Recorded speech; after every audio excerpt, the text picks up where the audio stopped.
Shalom saudaraku yang diberkati oleh Tuhan Yesus Kristus. Semoga kita senantiasa dalam keadaan sehat. Marilah kita sejenak merenungkan firman Tuhan. Dari Keluaran pasal 2 ayat 11 sampai ayat 15. Demikianlah firman Tuhan. Pada waktu itu, ketika Musa telah dewasa, ia keluar mendapatkan saudara-saudaranya untuk melihat kerja paksa mereka. Lalu dilihatnyalah seorang Mesir memukul seorang Ibrani, seorang dari saudara-saudaranya itu.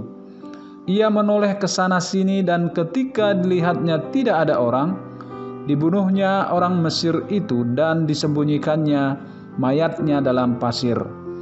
Ketika keesokan harinya ia keluar lagi, didapatinya dua orang Ibrani tengah berkelahi. Ia bertanya kepada yang bersalah itu, "Mengapa engkau pukul temanmu?" Tetapi jawabnya, "Siapakah yang mengangkat engkau menjadi pemimpin dan hakim atas kami?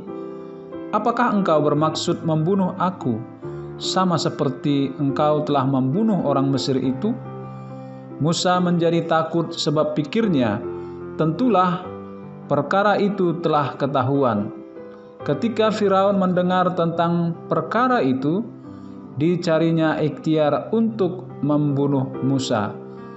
Tetapi Musa melarikan diri dari hadapan Firaun dan tiba di tanah Midian, lalu ia duduk-duduk di tepi sebuah sumur.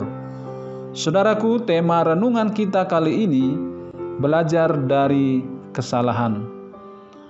Pernahkah saudara melakukan kesalahan fatal dalam hidup?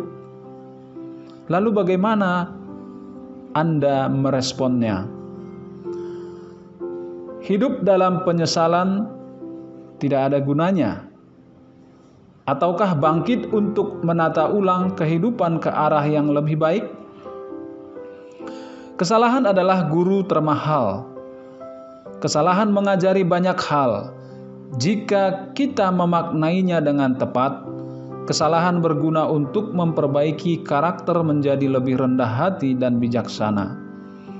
Musa telah beranjak dewasa. Semasa hidupnya Musa pernah melakukan kesalahan. Pertama, dia membunuh orang Mesir yang sedang memukul orang Ibrani. Yang kedua, dia menganggap dirinya sebagai seorang pemimpin orang Ibrani. Dia bukan mengakui kesalahan, dan Musa malah melarikan diri dari Firaun. Hal ini membuat Firaun murka sehingga dicarinya ikhtiar untuk membunuh Musa. Saudaraku, Musa melakukan kesalahan fatal itu dan mengubah jalan hidupnya. Dia tidak lagi bisa menikmati kenyamanan istana. Hidangan mewah sudah tidak lagi menjadi santapannya, dan segala hal yang berhubungan dengan keistimewaan tidak ada lagi dalam hidupnya. Allah membawa Musa menjalani hidup sebagai penggembala kambing domba. Itu pun bukan miliknya, tetapi milik Imam Midian. Sesudah itu dia menikahi Rehuel Zifora, putri imam tersebut. Saudaraku, perjalanan hidup mengajari Musa tentang dirinya yang sebenarnya. Sampai akhirnya Musa sadar bahwa dia hanya seorang pendatang yang tidak punya apa-apa. Kita mungkin pernah mengalami apa yang dialami oleh Musa, ataupun mengalami hal-hal yang lain. Kesalahan yang dilakukan mengganggu aspek kehidupan yang lain. Misalnya, relasi menjadi kacau, keuangan berantakan, atau penyakit yang datang yang menyerang, serta semakin memburuk. Dalam situasi seperti itu, Allah tidak pernah meninggalkan umat-Nya. Dia punya tujuan ketika mengizinkan kita mengalami hal tersebut. Dan mungkin juga Tuhan ingin meruntuhkan keangkuhan seseorang, melatih kerendahan hati dan mengubah hidup menjadi lebih baik. Mari kita berdoa.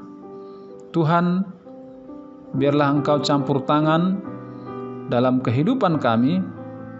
Buatlah hati kami tertuju kepada kebaikan-Mu. Jika Engkau mengizinkan kami mengalami kegagalan, dan biarlah Engkau yang memberikan kekuatan. Amin.